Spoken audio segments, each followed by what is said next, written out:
Hey guys, Colbert here. Welcome to another Racial Legends video. Guys, today we're going to be looking at Hakkorn Shamshold. The way that I have him built, guys, is quite unique, but this is the champion that you can build in many different ways according to your whole roster of champions and of course where you would like to focus and where you need more help with. So let's get started.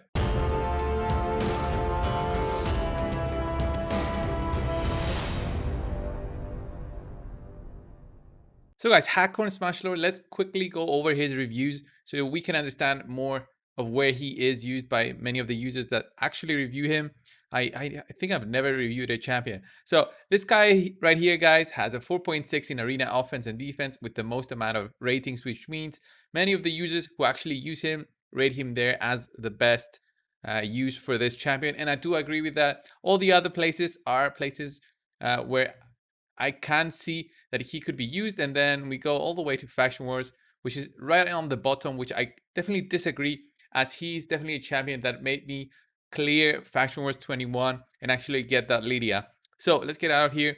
I'll show you the gear that I have on him, but very quickly, I want to say, guys, that this gear is not what you should go for all situations. This gear is only, in my opinion, for arena offense or defense if you want to have a cleanser like Hakkorn in your team, and we'll go over his skills first and then come back to the gear. So talking about a cleanser, this guy has an A2, which makes him unique to many other champions. Removes all debuffs from all allies, then places a block debuffs buff on all allies for 2 turns. It's very similar kit to some others, but then he also heals allies by 15% of this champion's HP, and then heals each ally by an extra 10% of this champion's max HP for each debuff removed from them. So he is a fantastic champion to have when you're coming in from behind, because once you get debuffed, you get some health reduced, then you definitely need a big healer to come in there, and Hakkorn definitely does this with this A2. It does not have a short cooldown when booked. It only just helps that healing go up a bit. So he's definitely not worth to book just for the heals right now. He's worthy to book only if you can actually just sacrifice one book right here to get his blood offering to 4 turns, maybe, if you really want to. But overall, I would say just keep your books because those are very hard to get. Blood offering, just sacrifice HP equal to 25% of this champion's max HP and then attacks all enemies. I like this skill, but it's kind of niche. You need a ton of stuff to make this work. It's not there for damage. He's there only for his A2. Personally, I want to try him out in more other unique situations, but honestly, that's not how you are ever going to use him. You're never going to use him as a big nuke champion just because of this right here at the end. This attack is always a normal hit.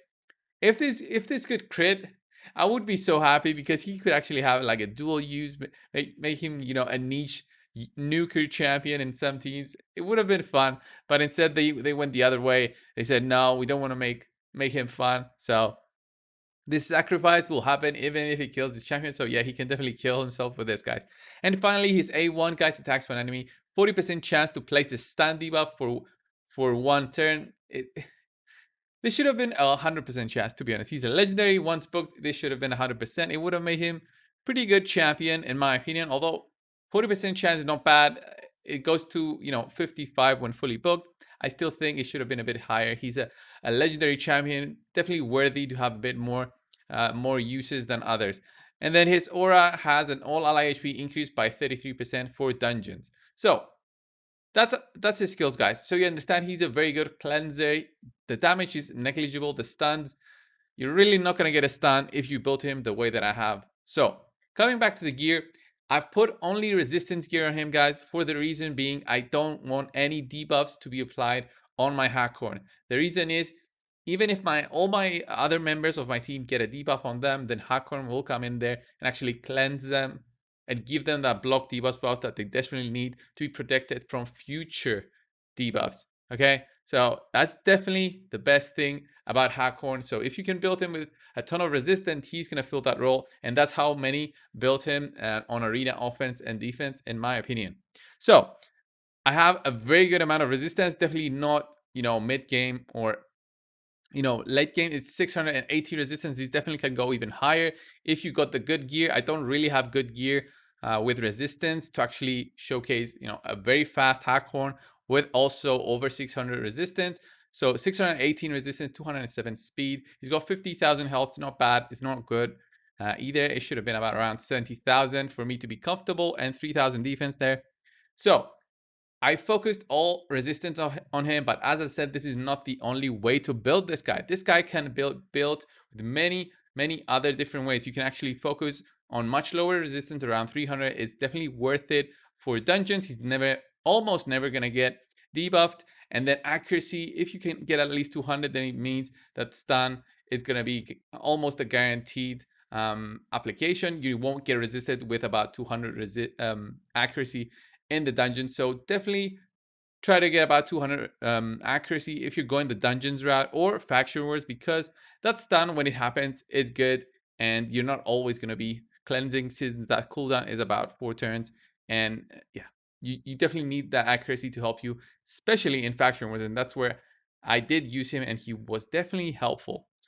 And then other gear sets that you can actually try on him, guys, is, I'll show you right here, is the Frenzy set. It actually gives you 10% telemeter for every 5% HP loss. So if you want to be adventurous and actually take him somewhere where his HP can get nuked down, then this set is going to help him gain that telemeter when he loses HP, and then go in there for the cleanse, buff, and also heal.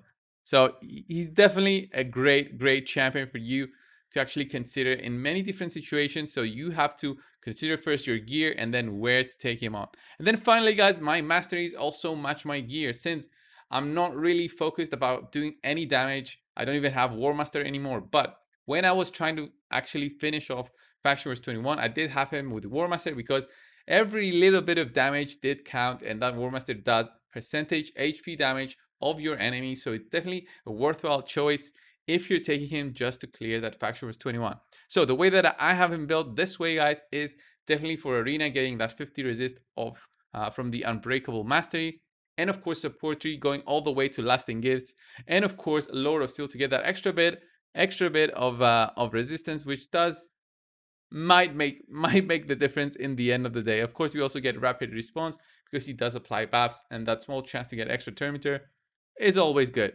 So guys, talking about dungeons, let's just take him in the Dragon's Den first, just to understand what he can provide to a team. I'm gonna take him with my normal team, just for you guys to see that he can actually use his cleanse right in the end, where you're at the boss, and help your whole team just survive a little bit more. Because if you're having issues with the dragon, it's either him just overpowering you because you don't have enough damage, but also because he applies so many poisons and makes your life, just so hard if you're trying to take that the dragon down. So once we reach the boss, he's gonna start taking his breaths, and then applying those debuffs on all of your team. You're gonna see Hakkorn there applying his cleanse and doing the best thing he can to keep that team alive.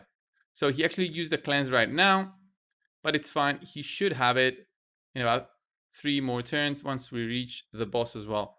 So I hope that my team doesn't kill this dragon too fast.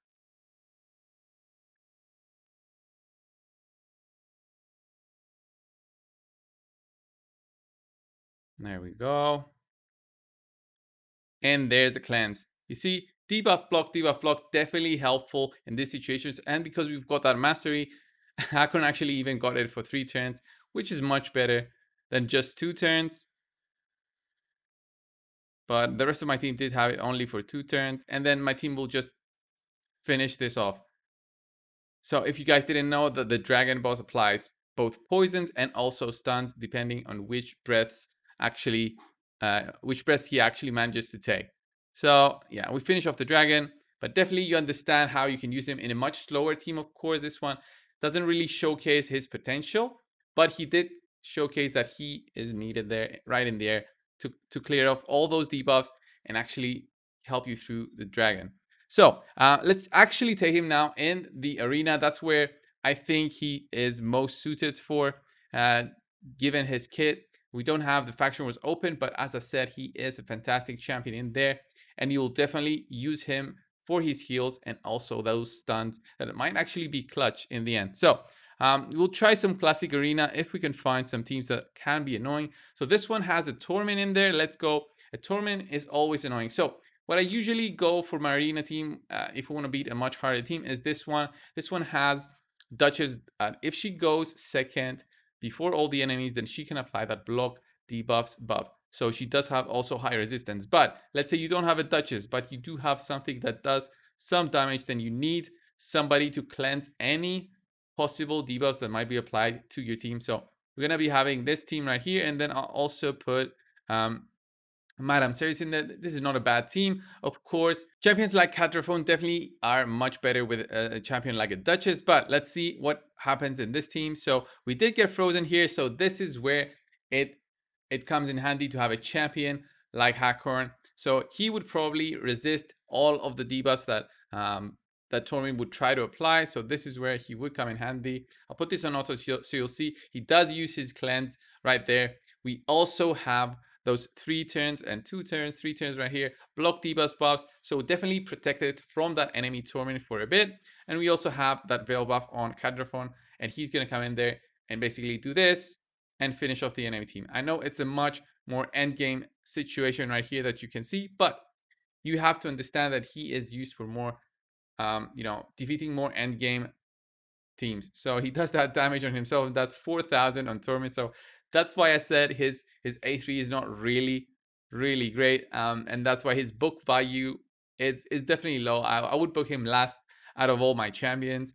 So guys, very similar situation right here. Again, a Torment against us, but also a Madame Series, which removes buffs. So we'll go in there, removes buffs, and applies debuffs. So definitely, if you're going second, then that's gonna be a bad time for you. Maybe I should show you guys without going first, because I always went first in this times. Although it does show the Torment how annoying he can be. So we do apply our debuffs right there with Madame Ceres.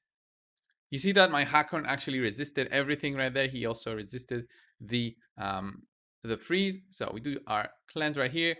Immediately we are protected and we're ready to go with Caterphone right there to come in there for the kills and actually give the win to my team. So definitely a niche champion to have, very specific build needed for strong arena teams, but this is for more end game arena where over 600 resistance is usually needed in more end game arena fights and not just fighting to get to gold 4. For gold 4, if you got 300 resistance, I would think that you would be in a very good place to actually secure gold 4 and just farm it at around 2,900 to 3,200 is the sweet spot of just farming those gold medals. You don't need to go higher than that. You can just stay there, farm all day, and get your great hold maxed out. So yes, this was the video on Hakkorn Shamshold. If you do use him in a different way, if you have something unique to showcase with any of your other champions, please leave it down in the comments below so maybe I can feature in a video. Thank you guys for watching. Subscribe if you haven't already, guys, and I'll see you in the next one. See ya!